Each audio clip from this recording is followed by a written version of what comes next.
श्री स्वामी समर्थ. तर तुमचं वेलकम आहे रेसिपी आणि बरंच काही यामध्ये. तर आज बनवलेले आहे एकादशी स्पेशल साबुदाणा वडा. तर बघा कसं झालेलं आहे आणि आपण त्यासाठी काय काय घेतले ते बघूया.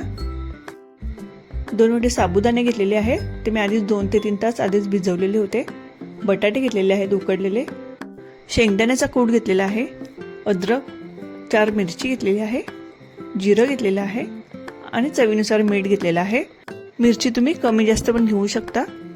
तर तिथे मिक्सरच्या भांड्यामध्ये मिरची आणि आलं घेतलेलं आहे, जिरं घेतलेलं आहे 1 चमचा. आता त्याची मी भरड करून घेते. बघा असं अर्बट वाटून घ्यायचं आहे आपल्याला. एक मोठा बाउल घ्यायचा आहे, म्हणजे आपण त्यामध्ये सगळं मिश्रण टाकून देणार आहोत. तर त्यामध्ये भिजलेले साबुदाणे टाकायचे आहेत. तर तुम्ही एकादशी स्पेशल काय काय रेसिपी केली नक्कीच तुम्ही कमेंट्स करा.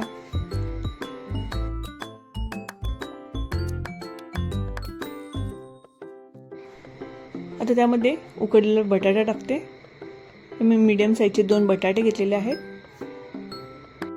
तेवढे बटाटे आपल्याला पुरेसे होतात. आता त्यामध्ये भरड टाकते. पाववाटी शेंगदाण्याचा कूट टाकते. शेंगदाणे पण आपल्याला एकदम बारीक कुटायचे नाहीयेत, थोडे अर्बट ठेवले तरी चालेल. बघा आता चवीनुसार मीठ टाकते. त्यामध्ये चांगलं मिक्स करून घेते. ते मळून घ्यायचं आहे आपल्याला तसं, म्हणजे आपले वडे चांगले होतात. तर त्याचे चांगले मी गोळे करून घेते आणि आपल्याला वडे थापून घ्यायचे आहेत. मग असं गोळा केल्यानंतर असं तळ हाताने फक्त प्रेस करून घ्यायचे आहेत आपल्याला. मी तर सगळे वडे करून घेते. बघा तिथे आपले वडे पण रेडी झालेले आहेत. तिथे कढई तापत ठेवलेली आहे. बघा कढई चांगली तापली की आपण त्यामध्ये तेल घालणार आहोत. जसं तेल गरम पाहिजे तसं झालं की नाही ते चेक करते मी आता.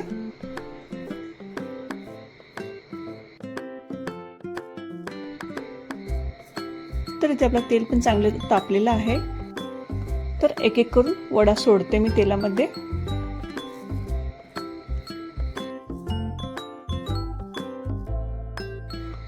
जेवढे तेलामध्ये बसतील तेवढे आपल्याला त्यामध्ये सोडायचे आहेत. बघा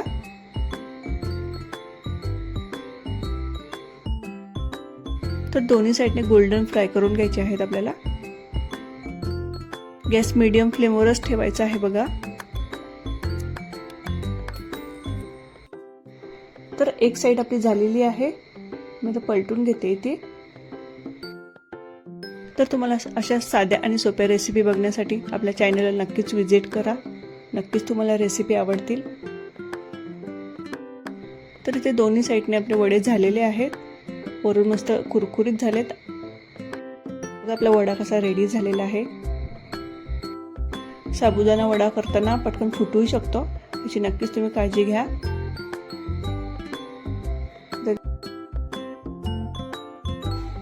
तर इथे आपले वडे रेडी झालेले आहेत. तर एका प्लेटमध्ये काढून घेते मी.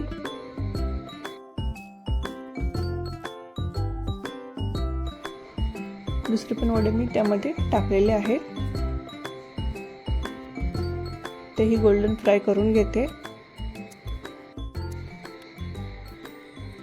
तर अशा पद्धतीने आपले वडे सगळे रेडी झालेले आहेत. रेसिपी आवडली तर नक्कीच लाईक करा, शेअर करा आणि सबस्क्राईब करा. कमेंट्स पण करा. भेटूया पुढच्या रेसिपीसोबत. तोपर्यंत बाय बाय.